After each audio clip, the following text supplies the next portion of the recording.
Hello, everyone, and welcome to Police Off the Cuff Real Crime Stories. This is Coffee with Cannon on a Sunday/morning afternoon. So great to come on the air. It's in New York. It's starting to warm up a little bit, not a lot, a little bit. We're hoping that gets a little bit warmer. Else I'm going to have to flee down south. So, folks, a lot going on in regards to the Russian invasion of Ukraine, and some of the things that are going on are quite heartbreaking. On the screen, here's a picture of the Ukrainian president, Zelensky. And he sort of made a name for himself, being a real amazing leader, a fearless leader, a leader that is ready to fight, literally fight for his country. According to the New York Times, the Ukrainian military, outmanned and outgunned, waged a ferocious close-range battles on Saturday to maintain control of the capital, Kyiv, and other cities around the country as intense street fighting broke out on the third day of the Russian invasion. A day after Ukrainian soldiers sought to forestall an attack on the capital by blowing up bridges and setting up armed checkpoints, bursts of gunfire and explosions could be heard across Kyiv, including in its heart, Maidan Square, where Ukrainian protests led to the toppling of a pro-Moscow government in 2014. In keeping with the pattern since the Russian invasion began, as night fell in the capital, the bombardment intensified. Two large explosions shook Kyiv shortly before 1 a.m. on Sunday after the government warned that an airstrike was imminent. Ukraine's President Volodymyr Zelensky, who was in Kyiv, said Saturday that the military, aided by civilians armed with rifles and firebombs, was repelling attacks throughout the country. He scoffed at reports that the United States had offered to evacuate him. The fight is here. The Ukrainian embassy in London quoted Mr. Zelensky as saying, "I need ammunition, not a ride." How is that for a leader? How's that for balls on a leader, right? I can't imagine any of our politicians, if we were being attacked, them not offering a ride out of the country. They would take it in a minute, you know? And it's just an incredible thing. And the people in that country have a resolve to fight back. This picture you see on the screen right now, that's Miss Ukraine dressed in her bathing suit, but yet there she is ready for combat. She's ready to fight to protect her country. On the screen right now, those are the two fighters, the Klitschko brothers, Waldemir and Vladimir Klitschko. One was at one time the heavyweight champion of the world. They're putting on their army gear, their fight gear, and they're ready to protect their country also.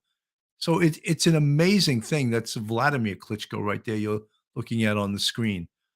The world is watching this, and it's a horrendous thing that in this day and age, one country can just invade another country.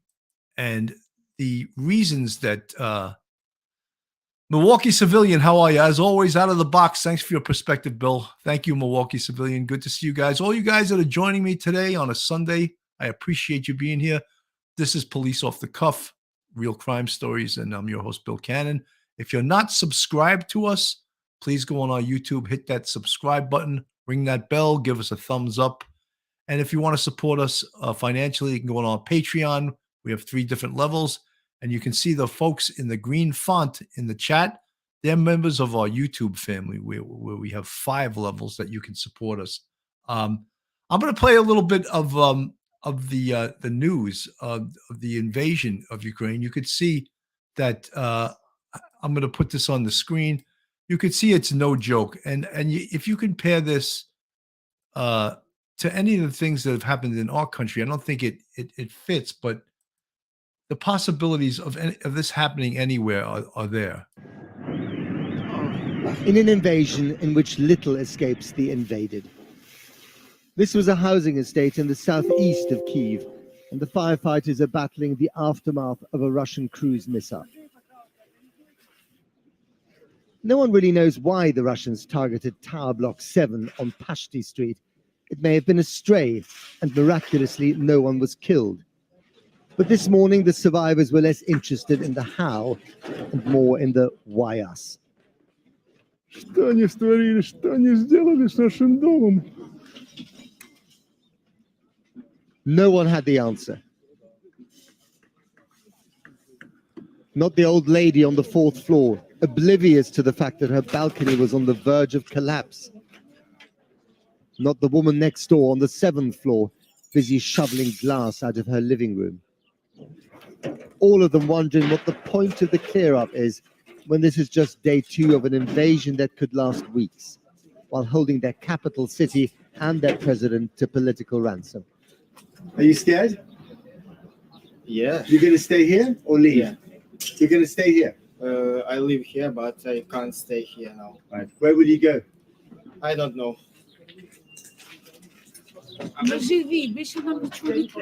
Folks, on the screen are people in a residential building who were bombed out by the Russians last night.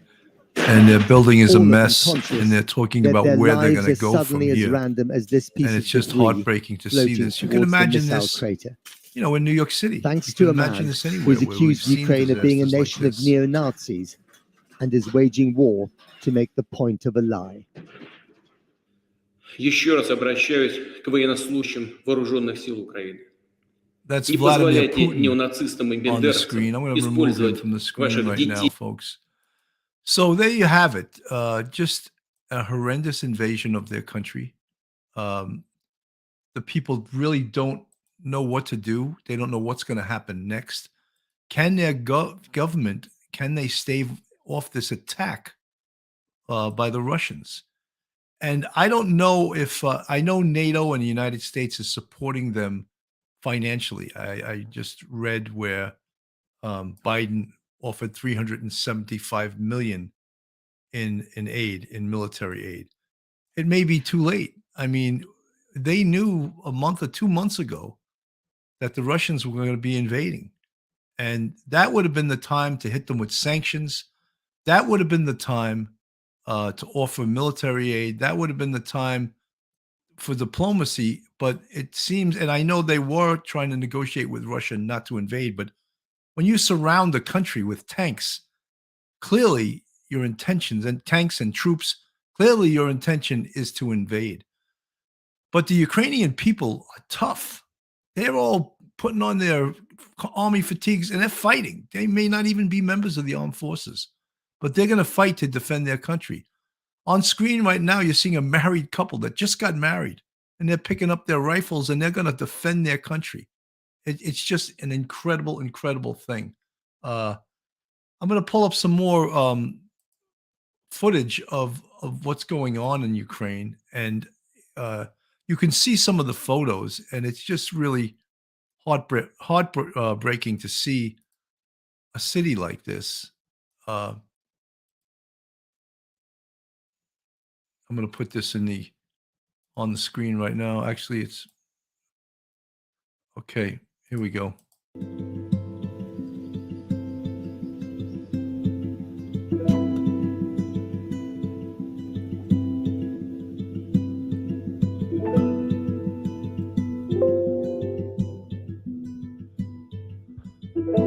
It's showing some of the pictures on the screen of the Ukrainians defending their city of Kyiv. You're seeing some civilian buildings just blown apart. Were these intentional bombings by the Russians, or were these errant bombs that hit civilian locations? We don't know, but this is a picture of war. And it seems that NATO isn't really getting involved, at least militarily. And many European nations that are part of NATO, for example, Poland, these Europeans are very nervous that Russia may also invade them. You know, it's just a very bad situation. You're watching these pictures on the screen, and it's heartbreaking. We have a woman on the screen crying with her left hand to her mouth, kids sitting on a bench. Folks are living in parking garages to avoid the bombs, or in the subway station. There's a picture right there of people living underground because they cannot be above ground. It's just really disgusting. Amanda Cunningham, I needed to come here for understanding what the hell is going on. Love from Scotland. Thank you, Amanda. We try to call it the way we see it on here. There's so much politics to this. We are a global world where we are all seemingly interdependent on the resources from other countries. this is one of the points that we had spoken about the other day is like, why the United States, as the most powerful nation in the world, why are we dependent on Russian oil? Why are we importing oil from Russia when we have all the resources in our country to produce our own oil? And it all has to do with politics, with global warming. The new president shut down the pipeline. He shut down all future drilling and fracking. Years ago, they shut down nuclear power. This could become a real crazy crisis that we're going to all have to deal with. So we ask, couldn't we take the sting out of Russia right now by producing our own energy? We have the ability to do it. We have the ability to produce our own energy. Why we're not doing it, I don't know. And that's one of the questions that we all have. I want to play something that to me is just the epitome of horrendous politics. And it's John Kerry. I don't know if you guys know who John Kerry was. He was a former senator, but he is now the energy czar, and just a pathetic individual. I'm going to play this. I want to put it on the screen, and just you can judge for yourself. What do you think of this man who's flying around the world in his own private jet while talking about carbon credits? It's just that outrageous. And here he is. I never cared for this man to begin with. We're going to play this right now. I'm very concerned about Ukraine because of the people of Ukraine and because of the principles that are at risk in terms of international law and trying to change boundaries of international law by force. I thought we lived in a world that had said no to that kind of activity, and I hope diplomacy will win. But massive emissions consequences to the war, but equally importantly, you're going to lose people's focus. You're going to lose certainly big country attention because they will be diverted, and I think it could have a damaging impact. So, I think hopefully President Putin would realize that in the northern part of his country, they used to live on 66% of a nation that was over frozen land. Now it's thawing, and his infrastructure is at risk, and the people of Russia are at risk. And so I hope President Putin will help us to stay on track with respect to what we need to do for the climate. Is that unbelievable? Here, Russia invades Ukraine, and this idiot's worrying about global warming and like thinking that Putin gives a shit about global warming. Do you think that's on his mind as he invades Ukraine? I mean, what this guy, I just cannot. I don't get it. I don't get it. There's not a bigger hypocrite in the world than John Kerry. He's married to the heir of the Heinz ketchup fortune, and here he is again flying around in a private jet and talking about global warming as a country Russia invades Ukraine. I just do not get it. As I said earlier, Zelensky was thrust into becoming, he's a badass, Can you imagine any of our politicians, saying they don't want to flee their country, they want to stand and fight? I cannot. I would see them taking the next flight out of LaGuardia, Ukrainian President Volodymyr Zelensky walked out into the streets of Kyiv as it remained under attack by Russian forces. He debunked Russian claims that he had fled the country. Listen, I am here. We will not lay down our weapons. We will defend our state because our weapons are our truth. And the truth is that this is our land. Zelensky says he is the #1 target of Vladimir Putin. Aware of the danger to his life, he told European leaders on a conference call Friday that it might be the last time they see him alive.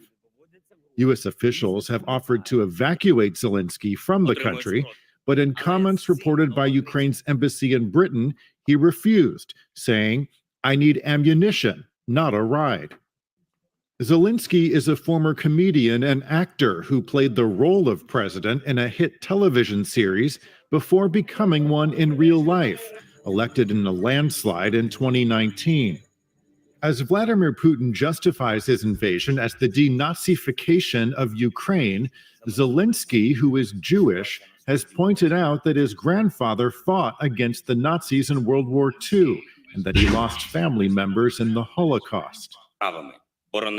Analysts say that removing Zelensky could offer Vladimir Putin the fastest way to end the war and occupy Ukraine by installing a new leader. But even with his life under threat, President Zelensky remains determined, insisting he's not going anywhere. Pretty amazing that the president of a country gets this reputation because of 24-hour news media all over the world as a badass, and that's leadership. That is leadership. I can't imagine many other politicians not taking that ride. But here he is. He's going to stand and fight for his country. What do you think the people feel about him? You think that they respect that? On the screen, there's a little map of the Ukraine, and they're showing that which way the paths of the invasion. The invasion started on the 22nd. However, the country was surrounded about 2 months before that, and yet it took so long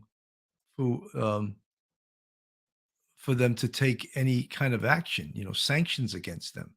So we wonder, why did it take so long to initiate sanctions against them when it was clear that they were going to invade? It was very clear. So I don't understand what took our country so long to initiate sanctions. And there's another stream here from the news. Being received there today. Senior international correspondent Keir Simmons joins us from there. Hey, Keir, good morning.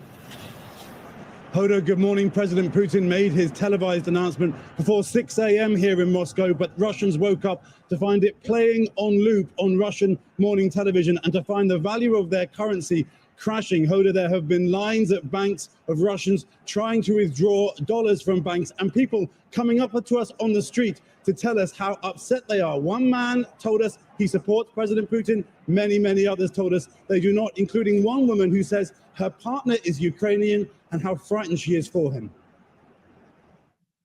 I don't like it, and I don't want it to be like that at all. Do you know people in Ukraine? Yep, I'm actually in love with one.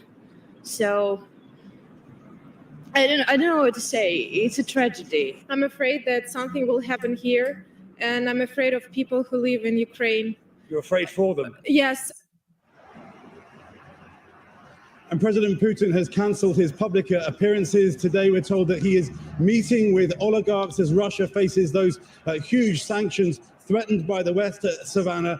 President Putin, we are told, is making the decisions with a small group around him inside the walls of the Kremlin, Savannah. All right, Keir, thank you. So, folks, there you have it. One of the things that I noticed, if we want to talk about a war touching our shores, probably the closest we got to it was being attacked on 9/11. And that was the closest, I think, the United States of America got to feel what it was like to be attacked from a foreign government. And even though those were individual, technically represented an ideology, they certainly represented the ideas of a country. And one of the things I noticed, of course, I was a member of the NYPD at that time, and I was a first responder, is many people in the city fled the city after that. But you talk about these Ukrainians, they're standing there and they're going to defend their city, Kyiv. They're going to stand and fight. It was very similar during the pandemic. Many people fled New York City. People of means, people that had a lot of money. They fled out to their second home in the Hamptons or Montauk or Connecticut or upstate New York, wherever they wanted to go. So when you think of that, what is the difference between standing and fighting and fleeing? In our case, it was either 9/11, people fled the city, and the pandemic, which was still living within that, the restrictions of that now. But very different, right? Because if your country gets attacked, I mean, do we have the wherewithal as a country to defend our country? I see a lot of the young people. Um, we always blame the millennials, and millennials are no good. The millennials this, millennials that. But I think they've lived a charmed life. We would talk about participation trophies. We're taught the way that they were taught in school by a lot of the left-wing ideological teachers. And you wonder, there was something on Twitter today that people were worrying that they would reinstitute the drafting in the United States if this ever occurred. And I was like, the best thing that could ever happen to millennials is if they got drafted. They could use a kick in the ass and learn that life isn't all about them and participation trophies. So I'm probably going to get some hate mail from Twitter, but that's fine with me. When you see that, it just is, it's just pathetic. It's just pathetic. And do we have the wherewithal to defend our country? In Israel, I think every citizen has to do 2 years in the army. And I think that's great. I think they really learn a lot about life. They learn a lot about about working with other people, being in the service. It's probably a good idea. So when they said, "Oh, if they reinstituted the draft," there was probably be the greatest thing on this earth for millennials for them to reinstitute the draft. Let them feel what it's like to be in the service.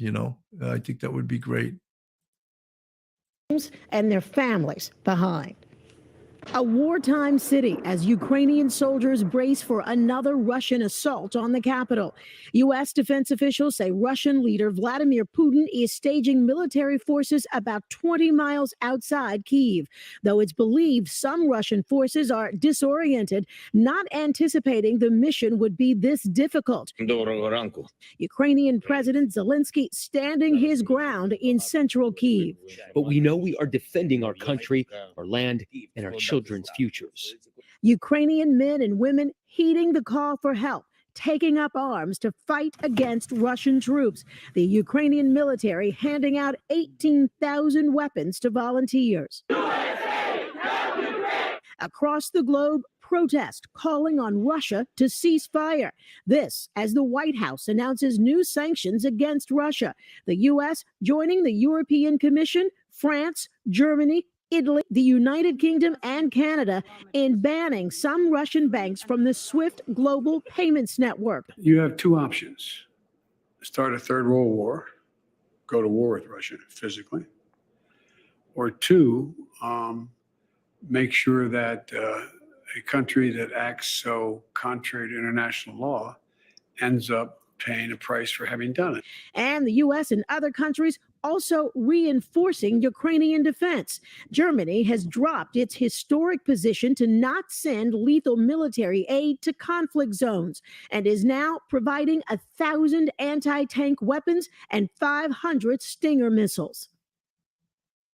Kyiv residents are under curfew tonight and being urged to stay inside until Monday morning.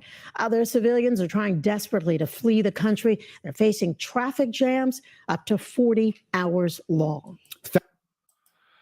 So, folks, you see that they have that posture to stay there and fight. I mean, when I saw President Biden, who is our commander-in-chief on the air, I don't have much confidence in him that he could lead anything resembling a military operation, but or any of the Kamala Harris. Could you imagine her leading a military operation? Yet the president is the commander in chief and is in charge of the armed forces. So I think that thank God we're not involved in this. And the American people right now, we've fought wars for after 9/11. It was 20-something years of occupying Afghanistan. We in Iraq. I think people have lost a lot their stomach for it. They don't want any more American boots on the ground. And to tell you the truth, I don't blame them, because look at the disaster that Afghanistan was. Our government left $80 billion worth of equipment in Afghanistan. It's like unfathomable. That's no respect whatsoever for the taxpayer. Or they couldn't have taken that equipment back. They couldn't have sent in troops to retrieve it. They left it there. And not only is that just a horrendous thing as far as financially, but how about strategically and also intelligence-wise? They left Apache helicopters there. Now they can just pick it apart and figure out how to build an Apache. You know, it just Black Hawk, all of those helicopters, the technology. Now they know how to do it. You know, unbelievable the disrespect that our government gives to its citizens when they do things like that. Folks, this is Police Off the Cuff, Real Crime Stories. I know we're sort of veering off a crime story, but this is an international story, a story that can affect us all and will affect us all. I mean, besides the fact, even without this war, we have seen the price of oil skyrocket, right? And a lot of that has to do with the fact that we're not producing it anymore. That Keystone Pipeline, the day Biden was elected, he got rid of that, right? No more Keystone Pipeline, no more fracking, no more new oil exploration. So now, as a result, what we have to do is import oil, and we're importing oil from Russia. Is that just crazy? I mean, when you think of the politics of this, how crazy is it that we're importing oil from the very country that is at war? Just it does not make any sense whatsoever. We're going to talk a little bit about the financial end of this and the financial sanctions. I'm going to put this on the screen, Larry Kudlow, and this also doesn't make a hell of a lot of sense. Let's get this on the screen and we'll play it. Does this move with SWIFT not sanction the Russian central bank? No, it doesn't sanction the payments, no. Now, some commercial banks, many of the commercial banks have been sanctioned. That means you can't do business with them. Mm-hmm. And I think secondary sanctions will also apply. In other words, J.P. Morgan can't do business now by law because we've sanctioned commercial banks. And probably J.P. Morgan's correspondents around the world will not do business with Russian central banks. They have avoided all of the energy-related banks, okay? Yeah, that was my next question. That's kind of a glitch. Is that because there's too much, that Vladimir Putin has too much leverage and they just don't want to go there yet? I mean, that's the bulk of their economy. If you really want to make it hurt, you hit him at energy. Yeah, the late John McCain put it very well. It was one of his finest moments. He was a friend of mine. He said, Russia's an old gas station masquerading as a country. All they do is oil and gas. That's it. They have some raw materials too.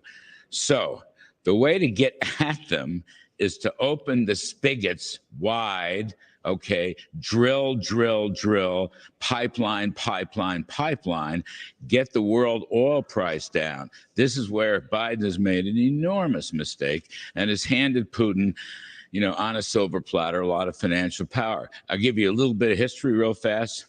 When oil prices got to $150 a barrel in 2008, Putin took Georgia. Okay. Mm-hmm. Then oil prices simmered down. Then oil prices in 2014 got back to $100 a barrel. Putin took Crimea. Then with the fracking revolution, which started under Obama, even though he opposed it, and then continued under Trump with energy independence, oil prices were low, you know, 25, 40, 45, maybe $50. You never heard from Putin. The past year, oil prices have jumped from $50 to $100. Wow. Putin. Folks, amazing, right? That what he's talking about, obviously, is what I mentioned before. We need to drill. We need the pipeline open. We need to produce energy. This way, it'll just take all the steam out of Russia. And I saw someone in the chat saying we have to wean ourselves off oil. You know, that may be true, but you cannot do it overnight. And you see what's happening when we try to get too aggressive with this green energy thing. Countries like Russia can hold us hostage because we're not ready to go to total green energy or to windmill power or to get off home heating oil. And at the same time, you know, I guess it's probably like maybe 15, 20 years ago, we stopped producing nuclear power plants. So we don't even have that for power plants. Nuclear power plants. So all of these things is the perfect storm for a country, a rogue country like Russia, to invade another country. And what are we going to do about it? made about 85 billion in profits from that, and he's using that money to finance his war on Ukraine. So the moral of the story is open the spigots. Biden is doing exactly the reverse. At his press conference Thursday, Biden attacked the oil and gas Yes, he companies did. that don't take advantage Yes, of he those. did. Jennifer Granholm, right now the energy secretary, has a hold on 6 LNG export projects. She won't put it through. The Interior Department has stopped all new federal leasing for new projects, whether it's oil and gas or LNG exports. They are doing everything to help Putin rather than to hurt him. So, Pete, I'm for sanctions. You know, we need to go further on that. We need to sanction the central bank. We need to sanction all the commercial banks. That will hurt a lot. But ultimately, pour it on. We could produce 15 million barrels a day. We're only at 11 and a half now. You do that, gasoline prices come down, the world crude price comes down, Putin loses money. So like Ukraine, he's stuck in Ukraine. It's going to cost him a lot more money than he thought. That's the way to go after him. Reinstate the Keystone Pipeline. Reinstate the drilling in Alaska. So simple. All the above energy policy. I'm not against renewables. I'm saying don't close down our principal source because we're handing Putin profits and he uses those profits to exercise, you know, his whatever demonic. He wants to break up NATO, take the U.S. down. Just drill, drill, drill. Remember that old one? I do. We've got to leave it right there. Class dismissed. The university. So, folks, you heard that. What could strategically, what could stop Putin is to hit him in the pocketbook. And I love that line from the deceased former Senator John McCain. He said, "Russia is an old gas station masquerading as a country." It was pretty funny. I thought pretty good, folks. This is Police Off the Cuff, Real Crime Stories. If you like the show and if you're not subscribed, please go on our YouTube. Hit that subscribe button, give us a thumbs up, ring that bell. And if you want to help support us, you can go on our Patreon. We have 3 different levels on our Patreon. And you can also become a channel member on our YouTube channel where we have 5 different levels. We appreciate your support. We're trying to do the best coverage possible, even though this is a little out of our mainstream. We do crime mostly, but this affects everybody. You know, I was just telling my wife today, I went to the supermarket and I was going to buy a steak, and the steak, a small little steak, was like $22. And I was like, oh my God. And why do you think that is? Well, it's because the price of gasoline and oil has an effect on food prices, on everything. I mean, everything costs more when energy is through the roof. You know, it's Edward Stackpole. We must start protecting the grid, start building nuclear power plants and pumping North American oil and gas fast as possible. I happen to agree with you, Ed. I know there's many people that with the green energy agenda, and I'm for green energy too. I'm totally for it, but we can't switch overnight to green energy. It's just crazy. Marlene Ameling, thank you for covering this. You've been the most honest and realistic about this whole situation. Thank you, Marlene. I appreciate that. You know, look, world politics. I mean, I don't pretend to be an aficionado on world politics. I have opinions on things, but it's all very complicated, especially in the global economy, where we get. Well, I mean, you cannot believe the amount of things that we import from China. You probably can imagine because we've seen it happen. And the fact that we're importing, you know, X amount of millions of gallons a day of Russian oil, this makes this invasion of Ukraine that much more complicated, you know, that much more difficult for us to just sanction them. You know, there's certain countries, you know, Germany is totally dependent on Russia for their oil, for their energy. So how cooperative do you think they'll be in sanctioning Russia?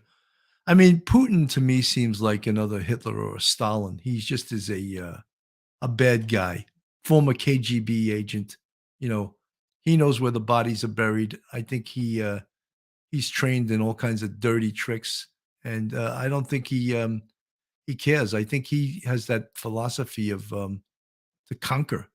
And since Ukraine used to be part of the Soviet Union, he wants it back in any way that he can possibly get it. And this is sort of sad, you know. There's some Ukrainian just looks like young guys, putting on their army fatigues to fight for their country. It's just an incredible thing. Again, that woman standing there with the rifle on the screen is Miss Ukraine, so she's ready to fight too, you know. And of course, we have the Klitschko brothers, Waldemir and Vladimir Klitschko, two heavyweight boxers that they're ready to go at. They're ready to support their country, and of course, the president of Ukraine, who's gotten a reputation as a badass for staying with his country and not fleeing like a lot of politicians would do. Nico Persianen, Germany announced today that they are seriously rearming and they are getting rid of the Russian energy source. Well, I don't know if they can do that overnight. Sierra, people need to start being more conscious of our planet too, as we're in climate change now. Protect our planet, Earth, wildlife, nature. Sierra, I agree. However, we have to do it slowly and we have to do it intelligently. And when that little video I played of John Kerry, he's talking as if Vladimir Putin gives a crap about global warming. He's invading another country. You think he cares about global warming? I don't think he does, Joan Guerrero, sanctions won't work. Putin is underestimating the Ukrainians. Never underestimate others. They may surprise you. I would beat male Marines in arm wrestling because they underestimated me. Okay, Joan. That's great. D.D. Robert, Delron Smith, why? They need to stand up to him. Lieutenant Pete, you hit it right on the head. Prayers for Ukraine. Everyone can always use prayers. And John Antis, Vitaly Klitschko is actually the mayor of Kyiv. That's amazing. That's amazing. The Klitschko brothers apparently are very educated too. I think Vladimir, or could maybe it's his second name, Vitaly. He's got a PhD. These guys are not they're not just athletes. These guys are real smart guys. So they're ready to fight for their country. And on other countries depending on Russian oil and economy. Something, but all of us that have been around for a while, we know that that Russia invaded Afghanistan in I think it was the late 70s, early 80s, and they got their butts kicked in. And it was a huge mistake for them to get involved in that war. And they got involved in it anyway, and it was a mistake. So let's hope that this little invasion into the Ukraine is a huge mistake, and they pay for it dearly economically, and they pay for it dearly with their role in the world. Because with this global economy and this global the media we have, social media, everyone's watching Russia, so they're not going to get away with it. Everyone is watching the atrocities that they're conducting on the Ukrainians, and they're not going to get away with it. I guarantee they're not going to get away with it. Crime, Lines, and Lies. D.D. Robert, great minds think alike. I love this channel. Thank you so much, Crime, Lines, and Lies. I appreciate that. Folks, so I just wanted to come on the air today on this sort of Coffee with Cannon. That's my a smaller show, the shorter show I do, sort of talk to some of you guys on a Sunday afternoon after everyone's been to church, I guess, right?